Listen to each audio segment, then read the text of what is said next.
Přeji vám dobrý den a vítám vás v dílně Unimax. Já se jmenuji Tomáš Krásenský a mám pro vás tip na 3 šikovné a užitečné pomůcky do dílny, které vám ve 2 případech ulehčí práci a ušetří čas a v jednom případě vás dokonce příjemně zahřejí. Začnu tou nejmenší, kterou je rychloupínací matice na úhlovou brusku. Pokukuju po ní už docela dlouho, ale 500 až 1000 se mi za ní dávat fakt nechtělo. Říkal jsem si, že zas tak často kotouče neměním, takže mě utahování standardní matice klíčem nezabije. Navíc u robustnějších kotoučů, jako jsou hrubovací nebo lamelové, často utahuji a povoluji jen rukou. U tenkých řezních přece jen nechci riskovat jejich nalomení, takže používám klíč. Když jsem v Unimaxu viděl rychloupínací matici za necelé 200, řekl jsem si, že do toho půjdu. Existují 2 typy rychloupínacích matic. Jedna připomíná stativový šroub se sklopným třmenem, druhá se utahuje pomocí vnějšího drážkovaného věnce. A právě tu mám zrovna v ruce.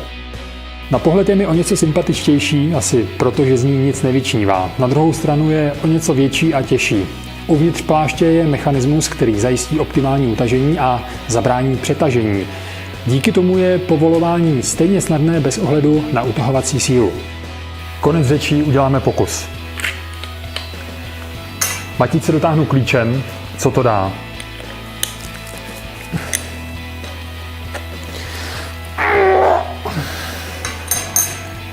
A teď holou rukou. Jako prd. Funguje to. Pokud by se matice přece jen při provozu dotáhla příliš, například při vzpříčení kotouče v řezu, můžete k jejímu povolení použít konvenční klíč pro úhlové brusky. Během testování fungovala na 1, mám ale 2 postřehy.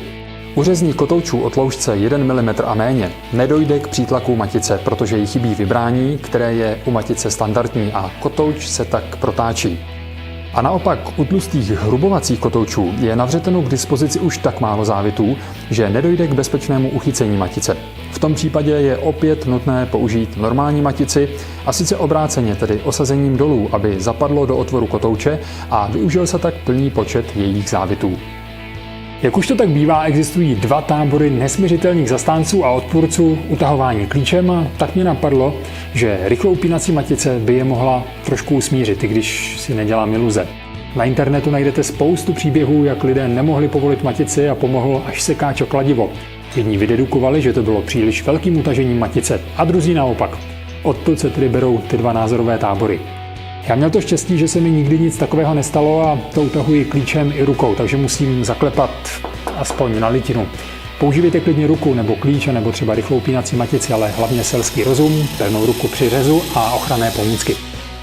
Druhou věcí, která mě při práci v dílně potěšila, jsou speciální svěrky typu C. Zatímco běžná C jsou pevná a vy musíte mezi krajními polohami přítlačné patky točit šroubem jako mourovatí, tyhle svěrky z Unimaxu přidávají možnost rychlé změny rozevření ramen. Jedna firma to vyřešila po svém, ale nevyhnula se poměrně velké délce svěrky bez ohledu na míru rozevření. Tohle řešení mi připadá elegantnější, protože svěrka zůstává kompaktní. Jedno plné rameno totiž zajíždí do druhého dutého a jednotlivé polohy jsou aretovány válečkem na pružině.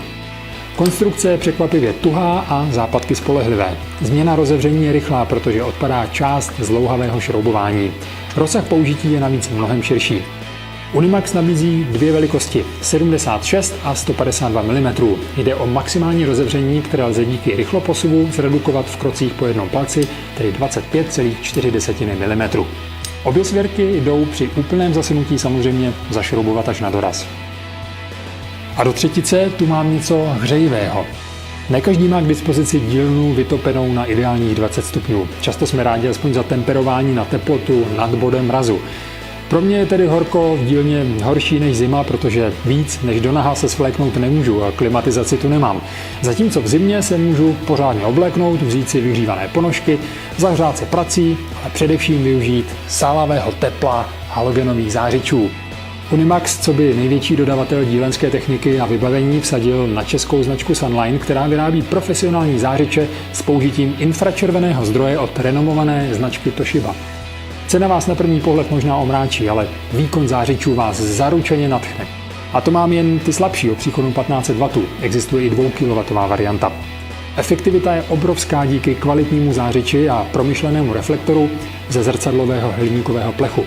Halogenový zdroj má životnost 5000 hodin a vlnovou délku podobnou slunečnímu záření. Z reflektoru tak kromě sálavého tepla vyzařuje i červené světlo připomínající západ slunce. Topidlo ohřívá z více než 90% pouze předměty, vzduch jen minimálně. To je v dílně ideální, protože nedojde k tomu, že na studené mašině skondenzuje vodní pára z ohřátého vzduchu. Zářič instalujte v souladu s doporučením výrobce, aby se okolní předměty neohřály víc, než je záhodno. Záleží především na charakteru povrchu. Například předměty s černým matným povrchem se ohřejí i ve vzdálenosti, kde na ruce už žádné teplo necítíte, takže pozor. Zdroj infrazáření je chráněn masivní mřížkou a doporučuji topidlo chránit před nárazy, především během provozu. Reflektor má robustní kloubový závěs, který umožňuje jeho otáčení do stran a i naklápění nahoru a dolů. Upevnit ho můžete buď na stěnu, anebo jako v tomto případě na stojan.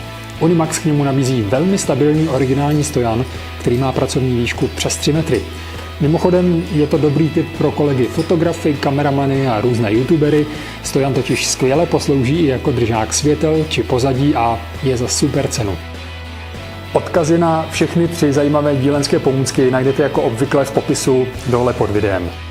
Jestliže se vám video líbilo, dejte nám prosím like, to je palec nahoru. A pokud nechcete propásnout další video z dílny Unimax, klikněte také na odebírat, popřípadě ještě na zvoneček, aby vám přišlo upozornění hned, jak další nové video nahrajeme.